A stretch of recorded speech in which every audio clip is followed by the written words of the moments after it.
Olá pessoal, tudo bem? Meu nome é Samuel Dalelaste e esse é o nosso espaço aqui no YouTube para discutirmos temas relacionados à saúde, bem-estar e qualidade de vida. Coisa chata esse pigarro, né? Bom, é sobre isso que a gente vai falar aqui no vídeo de hoje. Não tô com pigarro não, mas tô com uma vozinha rouca. Isso é porque essa semana gravei muitos vídeos, então vai ter que ser desse jeito, com a voz rouca, mas eu conseguirei, hidratando as cordas vocais, vou conseguir até o final do vídeo aqui, conseguindo fazer com que vocês me entendam, me ouçam e me entendam. Esse assunto de pigarro é algo extremamente conveniente para a gente falar aqui num vídeo, porque é uma grande queixa de consultório. E, inclusive, eu convivi por muitos anos com um familiar, no caso meu pai, dentro de casa, o tempo inteiro, com aquele pigarro na garganta, tentando falar uma frase, parando no meio para aquele barulho chato, que chega a agoniar quem está ouvindo. E o que poucas pessoas sabem, talvez, é que isso dá para resolver. Pigarro tem resolução. Só que para isso a gente tem que entender as principais causas de pigarro, que eu vou separar aqui em duas causas. E se a gente se atentar a essas duas causas, nós resolvemos 99% das queixas de pigarro. Bom, uma delas vai ficar até chato de falar aqui, porque já foi tema de diversos vídeos. Quando eu falei sobre asma, sobre bronquite, sobre sinusite, sempre que eu abordo mucosa de vias aéreas superiores, eu falo sobre isso, mas talvez você esteja chegando nesse vídeo hoje, não seja um consumidor do conteúdo do meu canal, então vamos começar aqui de novo para entender algo bem básico sobre mucosas do corpo. O nosso corpo, ele tem diversos tipos diferentes de tecido, um deles é a mucosa. Ó, tá vendo? Mucosa aqui, a parte da boca interna é tudo uma mucosa.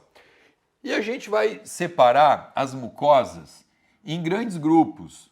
Uma delas é a GALT, tá? O que significa isso aqui, ó? Tecido linfóide associado ao intestino, porque gut aqui, né? Gut em inglês é intestino. Então, a gente está falando aqui, ó, da mucosa associada ao intestino. A gente vai falar da BALT, que é o tecido linfóide associado aos brônquios. Os brônquios são os canais pelos quais o ar entra, né? São os ductos pelos quais o ar entra no pulmão, né? A traqueia e depois os brônquios.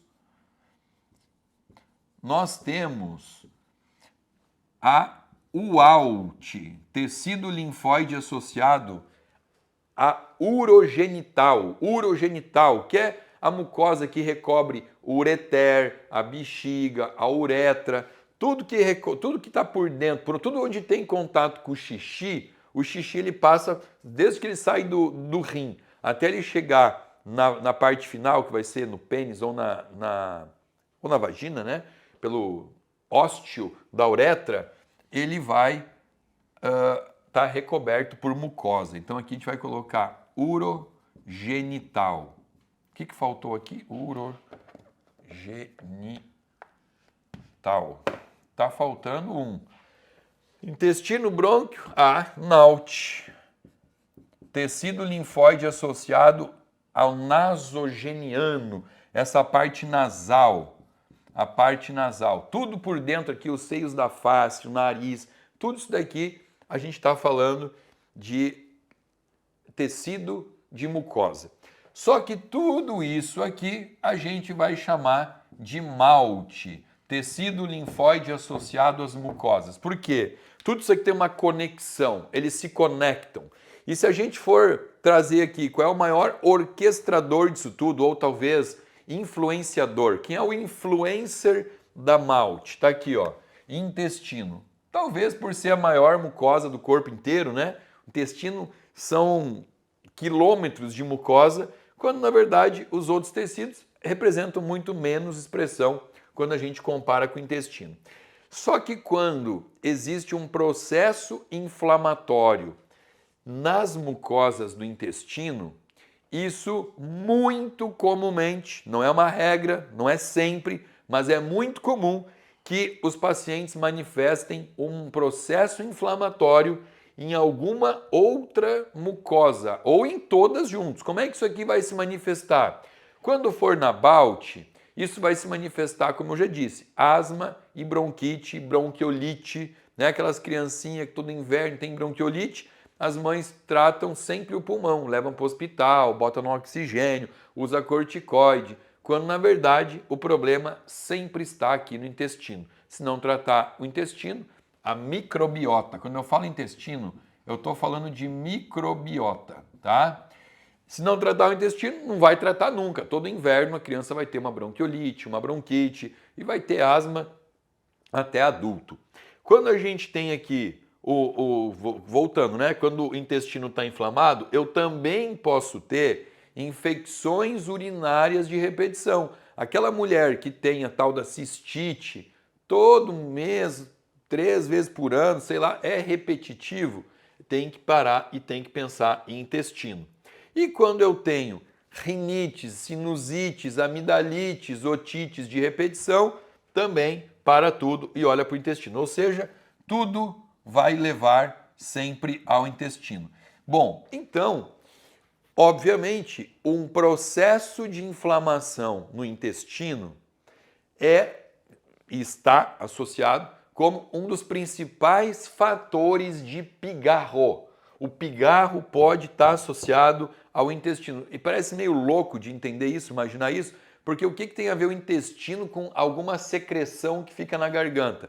Veja bem, o que acontece? A mucosa, ela vai gerar uma hiperprodução de secreção, tá? Ela vai estar sempre com aquele catarrinho escorrendo, escorrendo, escorrendo. E isso é o que vai gerar aquela vontade de ficar puxando aquilo para cima, tá? Obviamente, daí entraria na mesma causa aqui, processo de sinusite. A sinusite, que é o excesso de produção de secreção aqui nos seios da face, pode pingar essa secreção por trás, né? Não aqui pelo nariz, pode escorrer por trás, e isso pode ficar também incomodando a garganta. Mas é muito mais comum, quando a causa for sinusite, é muito mais comum que essa tosse, esse pigarro, ele se manifeste quando o paciente deita. Aí sim, aí quando o paciente fala, é quando eu deito que eu fico com esse pigarro, com essa coceira. Para tudo e pensa talvez numa sinusite. Mas mesmo que eu pensar em sinusite, que está aqui, né, na NAUT, eu estou falando de novo de intestino. Então tudo vai sempre recair sobre intestino. Se eu for trazer para você aqui qual é o principal alimento, eu vou escolher um, são vários alimentos que podem causar esse pigarro. Se eu tiver que apontar um, para você fazer um teste, você fala assim, Samuel, me dá aqui um alimento para eu testar, para eliminar pigarro, para eliminar asma, bronquite, sinusite, rinite, otite, tudo isso. O que eu vou dizer para você? Tira da tua vida a caseína. Caseína. Tá? O que é a caseína? Caseína é a macroproteína que está presente no leite da vaca e dos outros bichos. Então, tudo que vem do leite, o queijo, o iogurte, a manteiga, o molho branco, tudo que for leite vai conter caseína. E as pessoas ainda estão vivendo num modelo de achar que o problema do leite é lactose. E aí vai lá e compra um queijo sem lactose, um leite sem lactose. A lactose não é o problema, a lactose não vai dar pigarro, não vai dar rinite, não vai dar nada. O que causa isso é a caseína. Então faz um teste, mas não adianta tirar 90%. Quando você está numa situação dessas, você tem que tirar 100% os alimentos que contenham caseína. Como eu disse, eu estou apontando o principal, que é o leite e seus derivados. O trigo também é um super vilão aqui, tá? Mas aqui agora a gente está entendendo o primeiro motivo. E qual é o segundo motivo que leva um paciente a ter pigarro? É o famoso refluxo, que a gente já fez até vídeo aqui sobre refluxo, principalmente aqui chama assim, ó, refluxo faringo-laríngeo, que é só um termo mais técnico, né? O que é o refluxo? É quando o alimento que chegou no estômago, ó, aqui eu tenho o esôfago, né? O alimento desceu, aqui existe uma válvula chamada de esfíncter esofágico inferior. Quando a comida desce para o estômago, ela não pode mais voltar. Se ela voltar, ela volta com ácido clorídrico, porque o estômago tem ácido. E quando volta, então gera essa queimação que pode causar essa irritação que vai se manifestar também como um pigarro, tá? O grande problema aqui é que muitas vezes isso, tanto a primeira causa que eu trouxe lá, né? Eu falei, olha, uma inflamação no intestino. Aí, como é que o nosso cérebro binário, assim, um cérebro que quer pensamentos muito facilitados, respostas fáceis, ele pensa assim, não, mas eu não sinto nada no meu intestino, não tenho diarreia, não estou com o intestino trancado, então não é meu caso. Cuidado, tá? Você pode estar com o teu intestino inflamado por conta de alimentos como esse que eu trouxe, o leite, o trigo, o que for, e você pode não apresentar nenhum sintoma no teu intestino. Pode não ter nada, nem dor, nem nada. O sintoma pode estar todo aqui, ou aqui, né? Aqui é a mesma coisa. O refluxo, que as pessoas chamam de azia, muitas vezes pode não dar aquela queimação. A pessoa não está sentindo nada.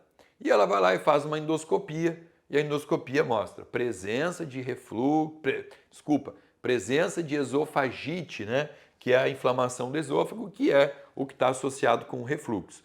Então, ter sintomas ou não ter sintomas não é o principal indicativo para a gente saber se o paciente tem uma inflamação da microbiota intestinal ou se o paciente está apresentando aqui um refluxo, né? Agora, eu acho que uma coisa já ficou clara para todo mundo que segue esse canal, não existe sintoma sem causa, né? Não existe uma infecção urinária de repetição sem causa, uma rinite sem causa, não existe um pigarro sem causa. Sempre que existe o pigarro é porque existe ali ou uma inflamação por queimação do ácido que sobe do estômago, ou existe uma inflamação da microbiota intestinal causando aquele excesso de secreção que fica escorrendo na garganta. Bom, agora você já tem pelo menos duas possibilidades que, como eu disse, responderia aí a 99% das causas todas de pigarro. Se você está assistindo esse vídeo e tem um pigarro, ou se você está assistindo aqui e conhece alguém que é aquele cara chato que fica... bom, se ele ficar só nisso, tudo certo. Pior é quando gospe no chão na tua frente. Você está conversando e toda hora vem aquele guspe, né? Bom, se você apresenta pigarro ou conhece alguém que tem essa queixa, eu estou lançando esse teste. Faz o seguinte, 4 semanas. 4 semanas, tira da tua vida pelo menos o laticínio e tira também o trigo. Obviamente que agora eu não estou entrando nas outras questões todas que envolvem hipocloridria, hipercloridria, né? Porque quando você tem uma falta da produção de ácido clorídrico no estômago, você também, obviamente, vai estar aumentando o risco de ter um refluxo. Aí não é só com o leite que você vai ter isso. Você vai ter isso com ovos, você vai ter isso com carne vermelha, você vai ter isso com muitos outros alimentos de difícil digestão. Mas aí também tem um detalhe. Você pode simplesmente fazer o testezinho do arroto, que eu já publiquei aqui, o teste do arroto com bicarbonato. Vou botar aqui o linkzinho. Porque se você arrota durante o dia ou você arrota com esse teste, você provavelmente tem uma hipocloridria estomacal. Aí você precisa melhorar a tua digestão, porque aí não é só o laticínio ou só o trigo, né? Aí diversos alimentos vão trazer para você aqui o refluxo, né? Aí é o paciente que tem que tomar obrigatoriamente o que a gente chama de betaína HCl, né? ou cloridrato de betaína, para melhorar aqui a digestão. Fica a dica, se você se enquadrou aqui nessa questão de pigar, se serviu o chapéu para você, faz o teste e vem aqui escrever abaixo desse vídeo depois de 4 semanas. Não estou falando que em 4 semanas você tem que se sentir totalmente recuperado e curado, mas pelo menos tem que perceber que alguma coisa melhorou em relação a essa secreçãozinha que fica enchendo o saco, que fica incomodando. Eu espero que você tenha gostado desse vídeo. Se você gostou, dá um like, compartilha com os amigos, coloca no grupo de WhatsApp da família. Se não está inscrito no meu canal, se inscreva, aciona o sininho para receber alerta de novos vídeos sobre saúde toda semana aqui para você. Abaixo desse vídeo tem um link que você pode acessar, se inscrever e passar a fazer parte de um grupo VIP de pessoas que recebe conteúdo gratuito e exclusivo semanalmente aqui do meu canal. Fica aqui o meu muito obrigado.